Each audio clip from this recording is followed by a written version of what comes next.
Very good evening to everyone. We are here with yet another virtual session. Today here we are with Shreya Pandit. She is a counseling psychologist.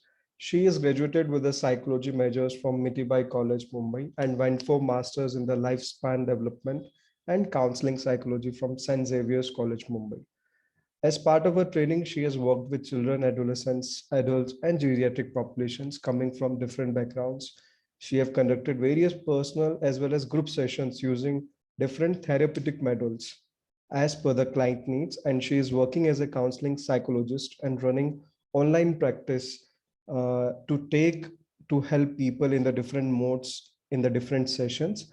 She is also connected to various counseling organizations, schools, non-governmental organizations where they conduct workshops to address the emotional and psychological concerns of the groups.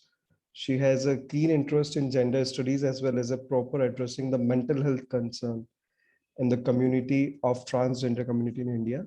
She aspired to keep learning about the intricacies of the human mind and behavior, and inversion to co-create a space with other like-minded professionals where mental health is given the significances.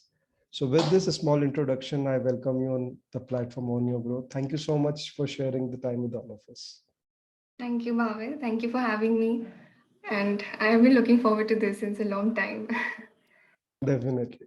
Yeah, so I think let me just share my screen.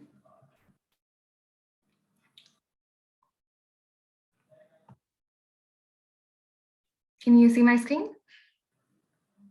Yes, we are good to go. Okay. 1 second.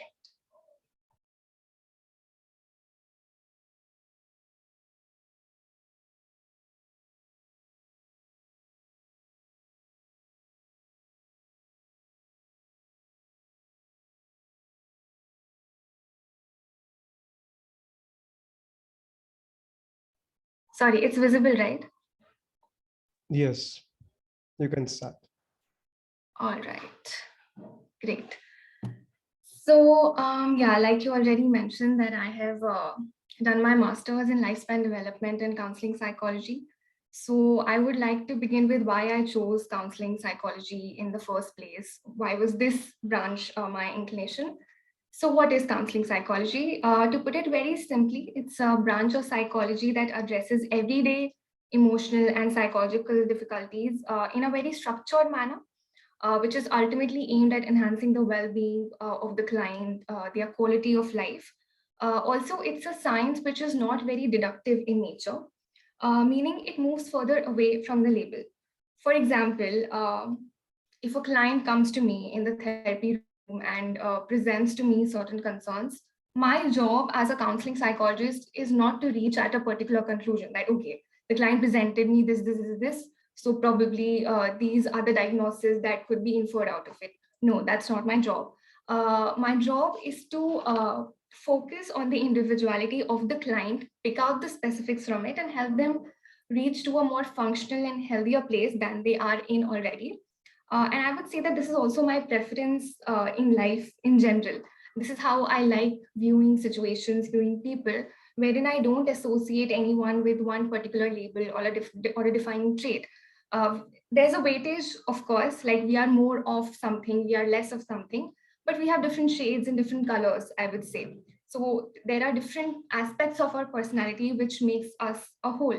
So in general, I have this holistic perspective towards things, which is why I think I resonated with this branch specifically when it comes to psychology, which brings me to my next point, that how it helps me in everyday life. Now, more often than not, we keep going through some sort of an emotional or psychological difficulty in everyday life. And given the nature how these problems exist, a lot of times it happens that there is no one solution that could be provided about such problems. So, what does help me sometimes is that changing my perspective towards that situation as to how I am interpreting it and perceiving it, which in no capacity means moving away from the reality. It's rather it's about getting more aware of the patterns, thought patterns, and belief systems that might feed into that situation. And which is why I'm viewing that situation from a very restrictive sort of a viewpoint, which is only a part of that reality, but not the entire reality, right? Uh, Also, I just wanted to give out a disclaimer that when I'm talking about the mental struggles, here I'm not referring to intense crisis or emergency situations. No, that's not my area of work. I'm referring to everyday stressors that we keep encountering. I'm talking about the elements of mental health that often we ignore that they are existing with us. And with the course of the presentation, I'll also give you more examples to help you understand that concept better. Finally, what is lifespan development or developmental psychology? It is a study of how and why human beings change over the course of their life. And a developmental approach therefore helps me understand a larger picture of the client's concern based on the age group they belong to. To give you an example, let's say somebody is facing some sort of an interpersonal relationship conflict. Now, the struggle is about this relational conflict, but the presentation or the expression of it could differ based on the fact that which age group do you belong to? Are you an adolescent? Are you a child? Are you an adult? So the expression differs basing on that. So that's why it helps me give that generalized idea as to where the client is coming from. And yet, I want to acknowledge that regardless of the fact that probably the presentation of that struggle is similar, everyone has a unique story to share. And that's where I feel that my core counseling skills come into practice, which helps me tapping on to that unique element and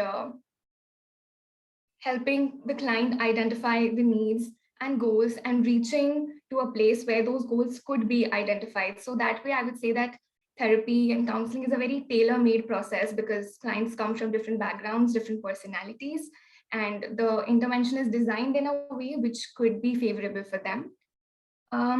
Moving on, I also wanted to highlight the difference between the clinical and counseling psychology. Even though my career, I would say it has just begun, it's still work in progress, but still I have encountered a lot of people who use these terms interchangeably. However, that is not really the case. I'm sorry. Clinical psychology, the focus of it is more pathological in nature. Psychopathology basically is the focus of clinical psychology. Psychologists deal with the assessments and diagnoses are made as to, and then the plan is sort of designed based on what diagnosis has been made, what is the disorder. While counseling psychology covers the emotional, social, and behavioral concerns of people. And because counseling psychology deals with assessments, diagnosis, so the idea is to treat the diagnosis that has been made. So the lens is more of treatment, while in counseling psychology, it's more about designing an intervention plan, helping the client become aware and increase their internal and external resources, providing them with a lot of coping skills, increasing their resource base, basically. And also, it's a strength-based approach at times because sometimes it's essential and also helpful to not just look at what is going wrong and what is the problem, but also to realize what are the skills I already have, the client already has, basically the strengths they have, their existing support system, what does that look like? Because when we come to therapy, again, our vision is very restricted in the sense that we are encountering a problem and all our attention devotes to that. So the skills and the good part sort of goes behind into the shadow. And as a psychologist, it's my one element of my job to also bring that into clients' awareness, into the light.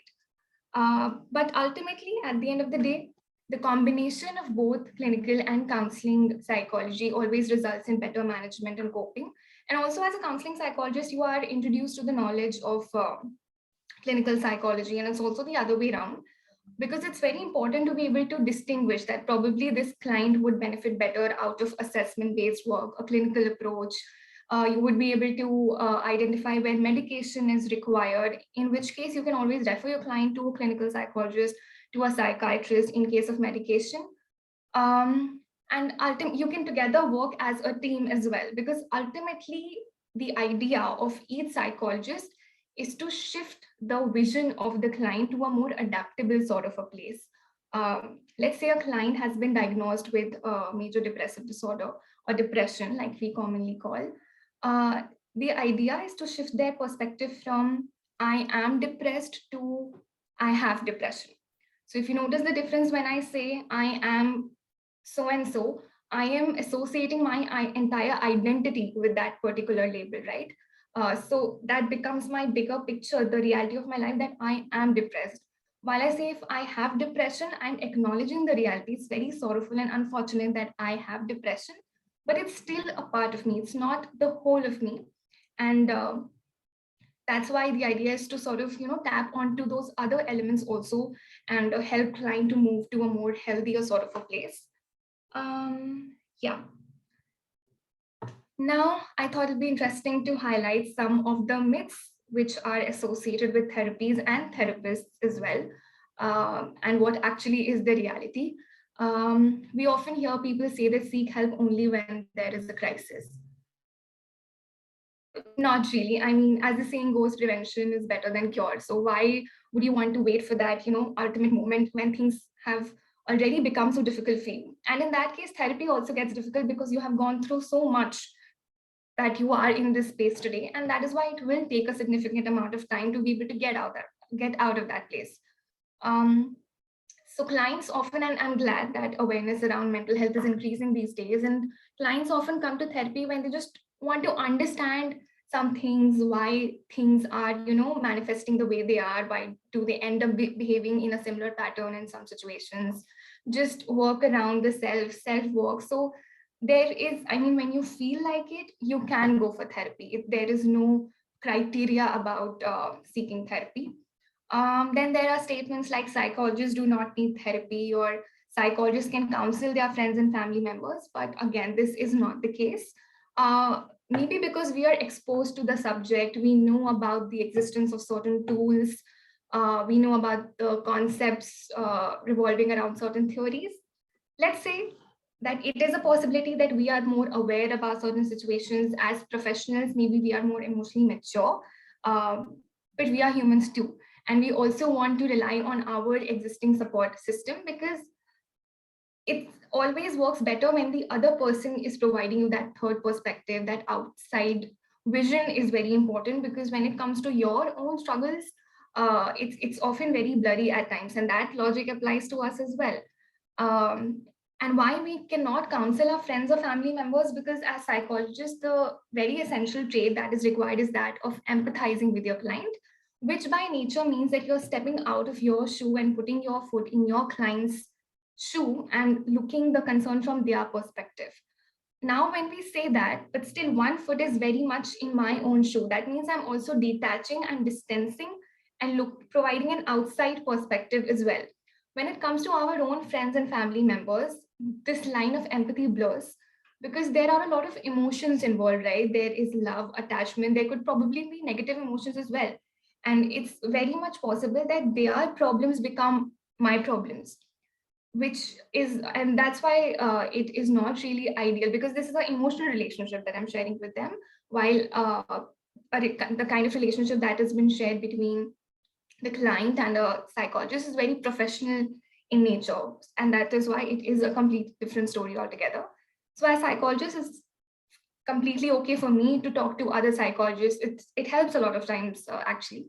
Sometimes in therapy, some things can come up for you and you may be affected beyond the professional level. Of course, there could be triggers for you, and it's very helpful to discuss with them, discuss about them with your therapist as well. Because some things, operate universally, no matter how knowledgeable we are about certain concepts. Because as humans, what we tend to do at times is that we turn our practical problems to emotional ones. Because whatever the problem is, the kind of situation we are in, we attach a meaning to it, right? We personally associate it with something that we personally sort of identify with. So a lot of emotions come into the picture, and the nature of the problem sort of changes. So I've just put a couple of diagrams here that help, that we often use in therapy to provide some sort of visual aids to the client to help them understand better as to what is it they are feeling about that situation. And especially as Indians, what happens is that we we lack emotional expression, we lack emotional vocabulary. We either feel good about things or we feel bad. There is nothing in between. We have not been taught about it. So there's this famous diagram, it's called a feeling wheel, which is often presented to the client, which makes them understand what is it actually they are feeling, even if it is sad or happy, what is that range or shade of sadness that they are actually experiencing. There's this diagram that we called anger iceberg, because anger is a very powerful and an emotion which is easy to express, but beneath that anger sometimes is hidden the hurt, the frustration, disrespect, embarrassment that we are facing, which are very vulnerable emotions to address, to deal with. And that is why what we often end up doing is just expressing the anger. So we discuss those emotions with the client, we process them throughout the course of the therapy, because at the end of the day, how we feel affects how we think about that situation, which in turn affects how we end up behaving or taking an action about that particular task. So our emotions, thoughts, behavior, everything is very interconnected that way. And that's why it's important in therapy to address all these elements together holistically. Um, right. Also, just to add, I think I'll maybe get onto this later. I have listed out certain schools of thought and therapeutic modalities that were exposed to us in my training. Schools of thought essentially refers to the kind of principles that a particular discipline believes in. And I have listed down many. They are on the screen in case anybody wants to understand any particular school of thought or a modality in detail. I would be happy to answer later, but in the interest of time, I'm not going into the detail. Therapeutic modalities, on the other hand, they talk about, first of all, the kind of therapy that I'm doing. Is it the individual therapy, group therapy, couple therapy, then the method or the specific tool that I'm employing. For example, play therapy works really well with children. It helps them to, first of all, open up because they don't really understand the concept of therapy that well. So it makes them comfortable with, because firstly, the therapist comes as a stranger, right? So it helps them get comfortable, build a rapport. And also the play is always very meaningful. It's not aimless play. It depends on what the presenting concern of the child is, and the activities are sort of designed with regards to that, so that it serves some purpose. Art therapy again works really well with children, works well with cases of trauma, grief, because art gives you a medium of expression. At the same time, it also makes you distant from your concern. So it doesn't feel very overwhelming and attacking that way. And you can address it in a very contained and safe sort of a manner when it comes to art. Then there's an dance movement therapy, works really well with the elderly. Surprisingly, we talk about a lot of body movements and bodily work is done in DMT, dance movement therapy. And I'll be walking you through the process of how therapy looks like very briefly. Sorry for the background noise. Wherein I will talk about two in a little more detail, which is the cognitive therapy and transactional analysis. We'll get to it in a moment. Finally, what are the areas that counseling helps in? It ranges from literally anything to everything, but to pick out the major chunks, it helps in promoting the well-being and quality of life of the clients. Everyday stressors, which could include your workplace or academic stress, interpersonal relationship conflicts, like I said. It could also be about exploring nuances of gender identity, sexual orientation, processing of various emotions, mental health presentations like depression, anxiety, or something as basic as self-work. Self-work, actually, it's an inherent part of it. Whatever happens, even though there are outside factors associated with your presenting concern, I am dealing with only the one which has come into the therapy. So I will work with that client, and that's why self-work always happens. You get to know about a lot of insights about yourself. It just reminds me that I missed out a particular point in the previous slide. So I have listed here under the therapeutic modalities, queer affirmative approach. I'm not stating it as a separate sort of a therapy, because I believe that it's very important to just have this lens or approach while we are working with the client. because gender again is a very inherent construct when it comes to any sort of emotional problems, how we have been conditioned as functioning into the gender binary. If you're a woman, you have to behave a certain way, man, you have to behave a certain way. So if conditioned that way, so gender obviously comes along. And then of course, gender goes far beyond than the binary. There are existence of multiple gender identities and sexual orientations, and you would want to acknowledge all of those in the therapy room. So that's why, instead of stating this as a different therapy, I would say it's an approach that's very healthy for a therapist to have. It's important to also acknowledge your sexuality and gender identity, and even if you come from a privileged position that way, you can help your client understand that as an ally of the community, how you can be how you can understand the place that they are coming from, and how together you can work around the struggles that they are dealing with. Right. So yeah, I was talking about the process. Yeah, 1 second. So this is, I mean, I'm just walking you through it very briefly, and the process always differs from client to client, from therapist to therapist. As a therapist, what kind of modality you have adopted, and how it ultimately shapes the therapeutic alliance between the client and the therapist. So it's subjective that way. But I think I'd like to briefly walk you through the process. And I have taken the example of one of the client I was working with during my training, and I'm like, for ethical reasons, I'm not sharing any details and what exactly the case was, but I've picked up the major elements that we worked around during the therapy sessions. So yeah, in terms of the presenting concerns, this client was facing difficulties with family, difficulties with other interpersonal relationships. He was experiencing extreme dissatisfaction with self, low self-esteem, low self-worth, and there were feelings of depression, anxiety. When we gauged how things are, how the client is expressing his concern, I thought that cognitive approach might be suitable school of thought to work around. So what is cognitive therapy exactly? It comes from the idea that the way human beings think and perceive affects how they feel and behave in different.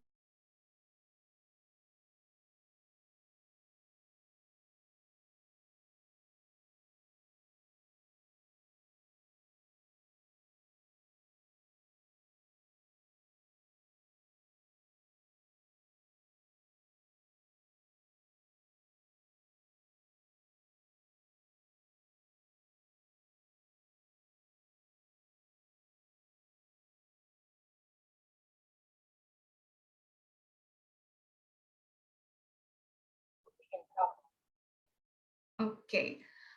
It was along the lines that people are going to leave me eventually. Now, if, as you know, now that you are not experiencing this right now, and you have a distance from this situation, you can also figure out, I think, for yourself also, that these statements sound very rigid, that I have to be at the top of everything I do, otherwise I'm a failure. Like there is black or white, nothing that exists in between, and everyone is going to leave me eventually. So because he believed life to be this way, he always perceived things to be this way. uh, when he sort of encountered a situation where he was asked, demanded of certain performance or perfection, he would have these progression of thoughts that I can't stand with when others are better than me. Or if he had to sort of, invest in potential relationship, he would be like, what is the point if this person is going to leave me eventually? Which made him experience emotions like depression, anxiety. There was a lot of anger as well. There was frustration. And when it came to how he was acting towards those things, he would often quit a task before attempting it. He would procrastinate also often. He would give it up. And he would just create a major distance from people around. And these things were affecting his mental health a great deal. So what happened during the course of the therapy, that it was brought to clients' awareness that how these thoughts are coming from certain experiencing, from how he has been in certain situations, the kind of messages that were given to him directly, indirectly, how he interpreted those. But this is not a logical reality. Like, this is such a fixed thought that I have to be at the top. So when this was brought to the awareness, and it is not like how, I'm saying right now that don't think this way and the client will agree to me. No, it happens in a way when the client can himself reach to that process where he realizes that, okay, this is a very fixated thought that I'm functioning with right now. And it cannot always be the case when I am at the top, when I'm always better and there is no one better other than me. And then what do you really mean by being at the top? What does failure mean to you? So all these things were sort of, discussed, insights were brought, uh, which were insightful for both the therapist and the client. So basically, this is what we targeted at. When it came to transactional analysis, um, so TA, transaction analysis, just give me a second. Where's that point? Right, so this school of thought comes from the idea that the kind of social interaction that we engage in frequently determines how we are going to behave in a certain situation. So social interaction is kind of one of the major elements that TA focuses at, wherein we identify firstly, basically what is the ego state that the client is functioning from. And ego state essentially refers to a consistent pattern of feeling and experience corresponding to a consistent pattern of behavior. And as human beings, according to this school of thought, we operate from three ego states predominantly: the parent ego state, adult, and the child ego state. And this doesn't mean that as a parent, I'm operating from parent ego state, or as a child, I'm operating from the child ego state. No. To give you an example, let's say my friend has fallen sick. She has cough and cold, and I'm taking care of her. And she demands me to get her an ice cream. And I'll be like, no, that's not happening. You have to take your medications. You have to get better. And this is something that I'm not going to give into. So I'm acting like a parent to her, right? So at that very moment, even though I'm not a parent, I'm still operating from my parent ego state. Whereas for my friend who just asked for an ice cream without thinking of what the consequences could be, comes from the child ego state, because she wants to, like, instant need of gratification, instant satisfaction is what something she is looking for. Not very logical. Adult ego state, on the other hand, is where we take calculated risk. We are logical about reality, and we operate from the here and now. We are not too much into the past or into the future. What is happening in the moment is something that we focus on, which is not the ideal case always, but this is what essentially it means. Now, with this client, as we were talking, it was identified that the predominant ego state for this client was his critical parent. Within parent ego state, there's a critical parent, there's a nurturing parent. Critical parent is would be someone who just have to get things done right always, no matter what.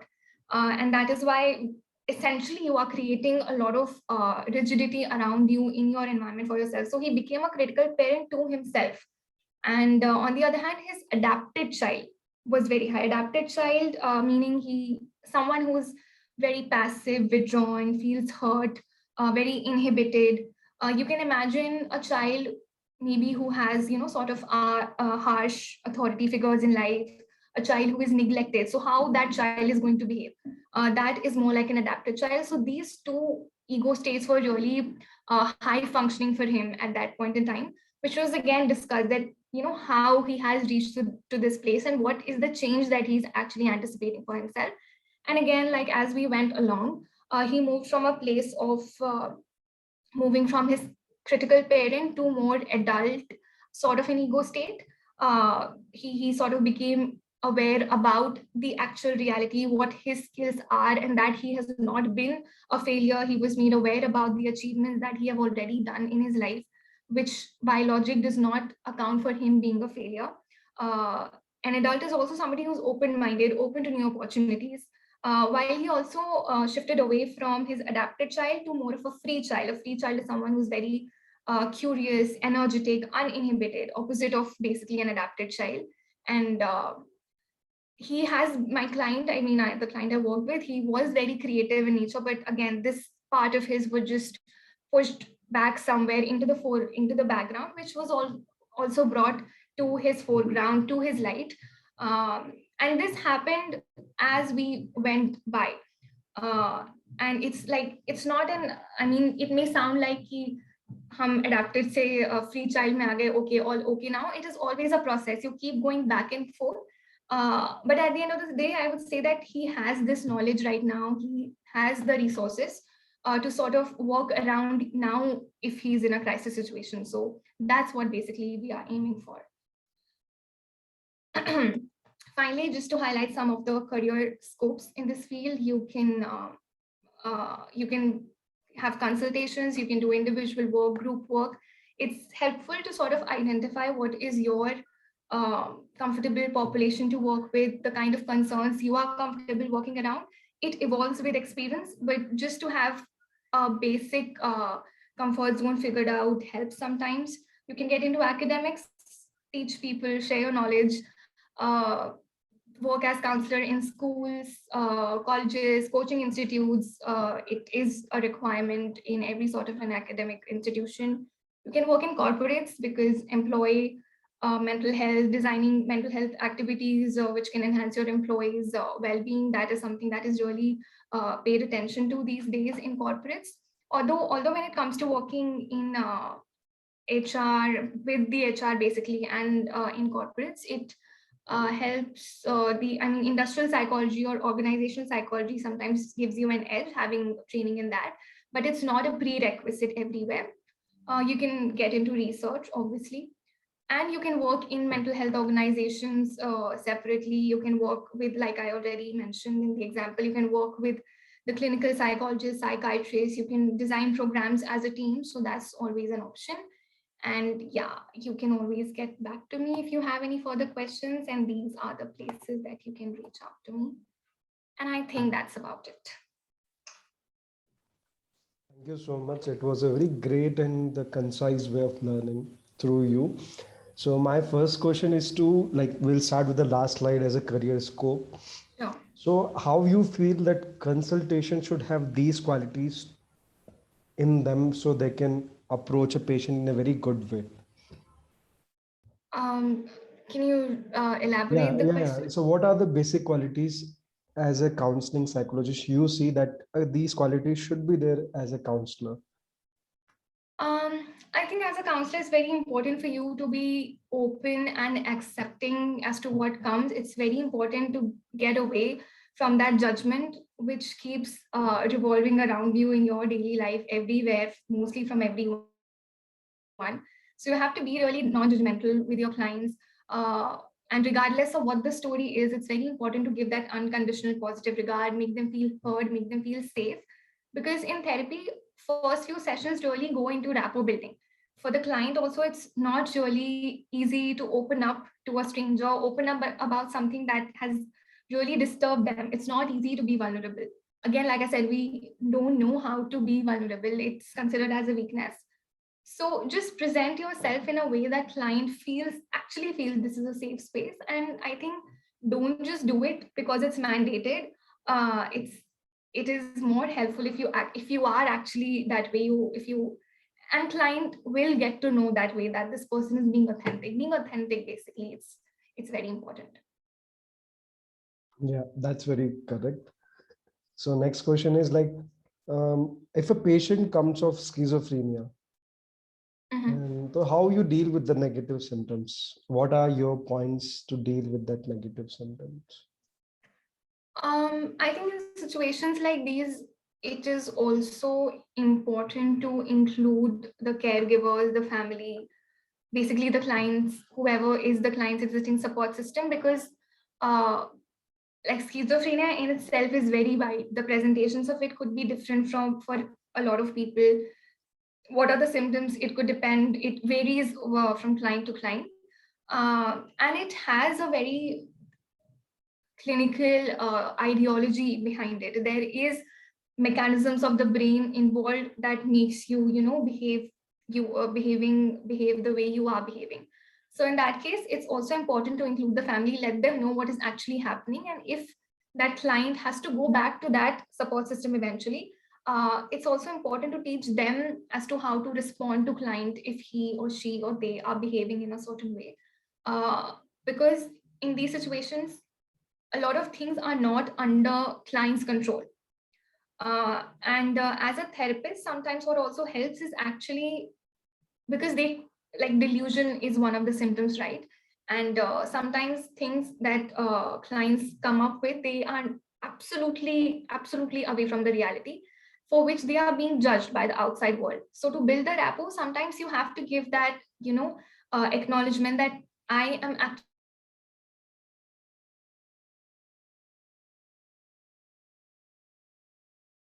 actually there. Then hopefully there comes a point where you can share your the clinical basis of the disorder with the client, and how to go about it. So yeah, like deal with sort of a personal touch and not always be very technical and clinical about it, I would say.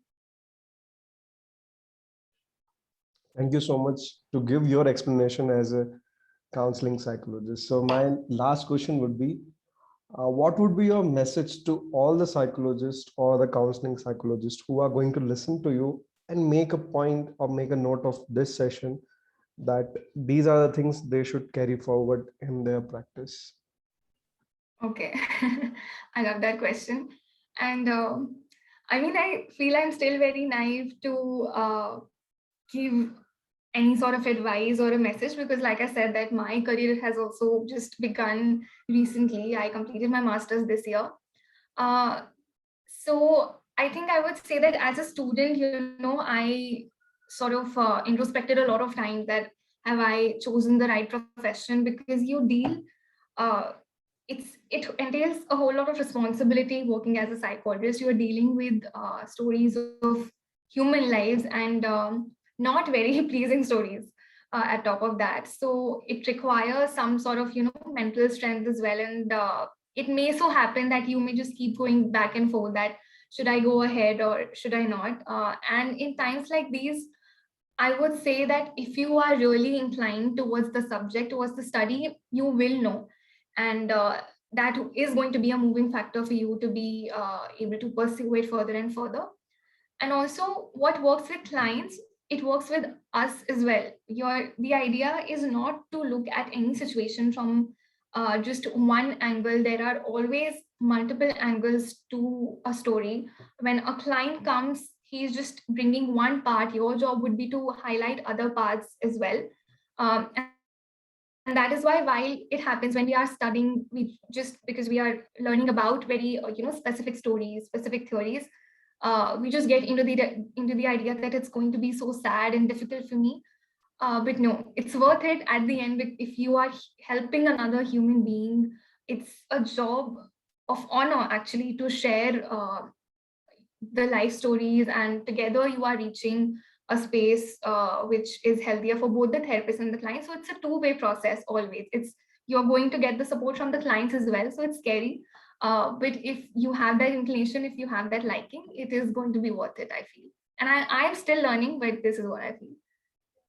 Thank you so much for giving your perspective to the whole scenario of this understanding of, as a beginners or as a student or as a practitioner, there is so many differences will come, and that's how she have covered Sure. all the perspective towards that. So thank you so much, Shreya, to come on our platform, sharing all the views and the information which is required to share problem. Thank you, Bhavit. Thank you for having me.